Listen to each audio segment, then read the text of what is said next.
Assalamualaikum warahmatullahi wabarakatuh. Perkenalkan, saya Jasmine Lala Ima Syekina dari kelompok 5 profesi kependidikan dari program studi pendidikan ilmu komputer Fakultas Keguruan dan Ilmu Pendidikan. Jadi di sini saya ingin mewawancara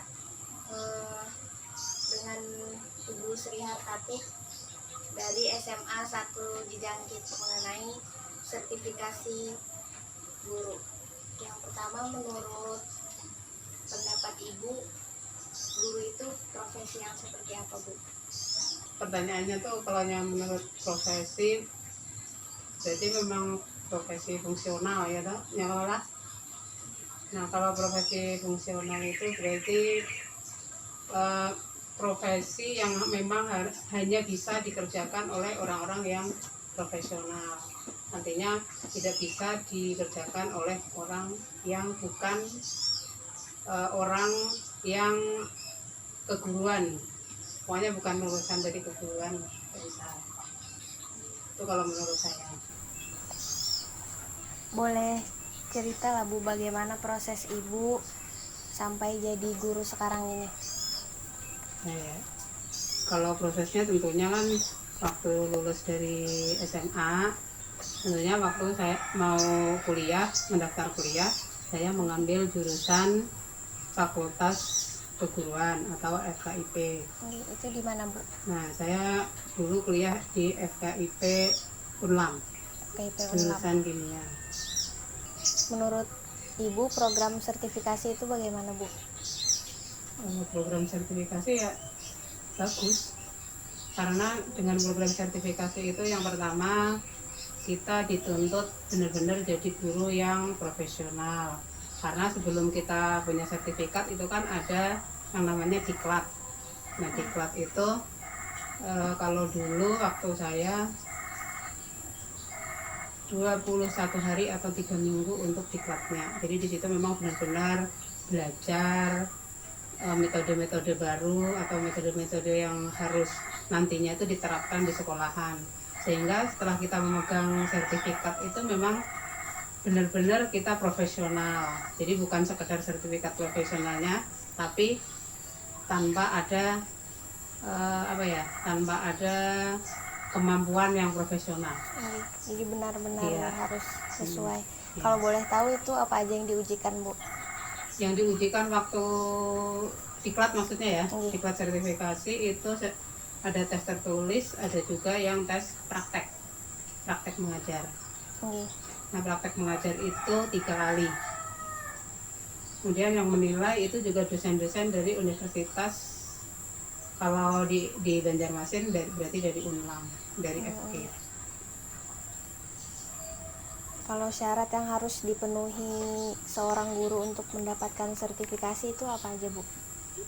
Kalau syaratnya ini kan memang ada perubahan ya. Kalau dulu saya itu kan sertifikasi tahun 2009. Minimal masa kerja harus 5 tahun. Nah kemudian kalau sudah mencapai 5 tahun masa kerjanya, itu kita mengumpulkan portofolio, dinilai. Nah dari nilai itu ada syarat minimalnya. Syarat minimal itu kalau nggak salah dulu 800 nilainya itu.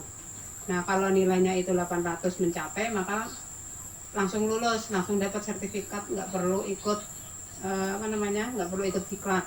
Tapi kalau yang nilainya kurang dari 800 itu harus diklat yang berapa tadi, 3 minggu tadi ya. Kalau sekarang untuk memperoleh tunjangan profesional atau sertifikat profesi itu masa kerja tidak harus 5 tahun. Kalau tidak salah rasanya 3 tahun rasanya sudah bisa, tapi diklatnya itu yang lama. Kalau dulu lama daripada ya, yang dulu. Kalau diklatnya itu kalau nggak salah sekarang 6 bulanan. Ada tatap muka di kampus ya, sesuai LPTK-nya. Kalau di sini berarti di Unlam. Kemudian nanti ada yang dipraktekkan di sekolahan, tapi itu tetap masih dalam masa penilaian, baru nanti keluar sertifikatnya gitu. Kalau boleh tahu tadi yang dari nilai 800 itu dilihatnya dari apa, Bu? Kalau itu kan namanya portofolio ya. Kalau portofolio itu berarti kita mengumpulkan berkas-berkas prestasi kita ibaratkan ya, atau pengalaman kerja kita. Misalkan kalau masa kerjanya 5 tahun berarti itu sudah dapat berapa poin. Kemudian kalau pendidikannya S1 nanti berapa poin, kalau S2 nanti berapa poin. Kemudian kalau ikut penataran atau dapat sertifikat itu dapat nilai. Perbedaan guru bersertifikasi dengan yang guru tidak bersertifikasi itu apa, Bu? Kalau secara teori tentunya kalau yang sudah bersertifikat itu lebih apa ya, lebih profesional lah. Kan karena memang melalui tahap-tahap diuji, diberi pelatihan kan kayak itu. Kalau yang belum sertifikasi kan ya murni dari lulusan perguruan tinggi langsung mengajar kan kayak itu. Kalau itu secara teorinya. Kalau waktu di lapangan mengajarnya, Bu? Kalau di lapangan Ada mengajar perbedaannya? ya tentunya kalau kita merasa dapat penghasilan lebih, tentunya ya lebih lebih apa namanya tuh, menjadi motivasi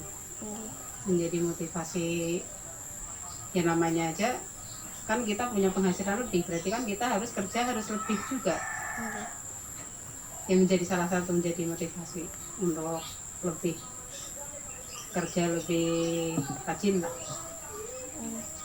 Kalau waktu pengajuan sertifikasi itu menunggu keputusan keluar suratnya itu berapa lama, Bu?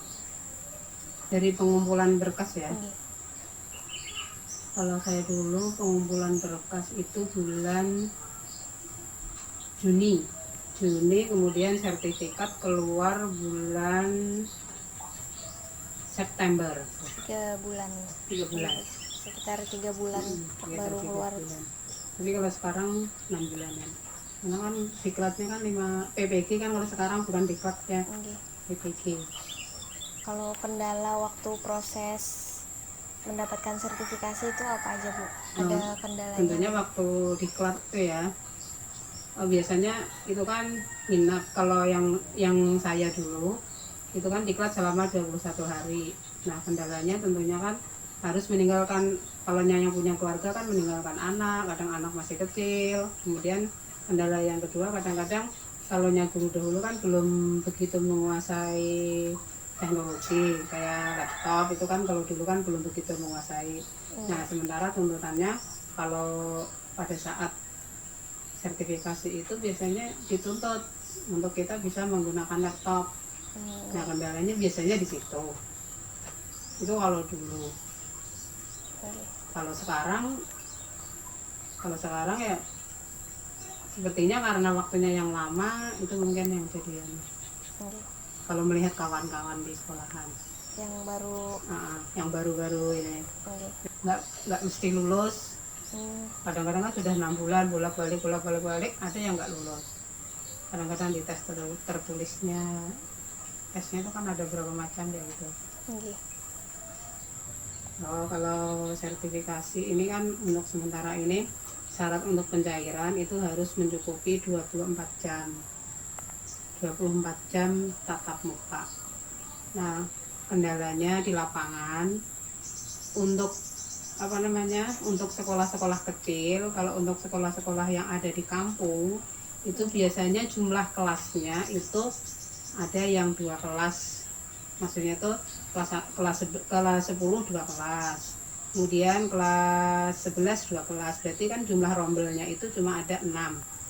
Nah kalau cuma ada 6 untuk mencukupi 24 berarti kan jumlah jamnya itu kan masing tiap kelas itu harus 4. Nah sementara untuk beberapa mata pelajaran itu jumlahnya cuma 2. Nah jadi kalau dengan di satu sekolahan jumlah rombelnya 6 kalikan 2 cuma 12. Nah akhirnya harus mencari tambahan jam mengajar ke sekolahan lain. Waktu penetapan sudah dapat sertifikat itu beda dengan gaji lah, Bu? Cara pembayaran waktu ditetapkan sudah dapat surat sertifikat. Gitu.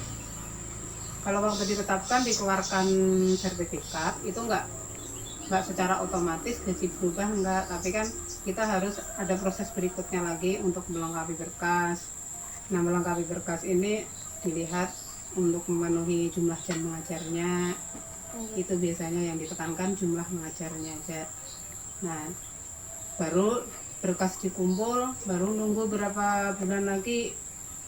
Nah, itu pun nggak tiap bulan cair kan nggak. Cairnya itu kalau kalau sekarang 3 bulan sekali, kalau dulu dari dulu 3 bulan sekali juga. 3 bulan sekali. Nggih. Nggak tiap bulan. Berarti setelah ada sertifikat itu ada tambahan tapi di luar gaji lah, Bu. Iya. Perbedaannya. Hmm. Nggih. Kalau keuntungan dan kekurangan dari sertifikasi itu apa aja, Bu?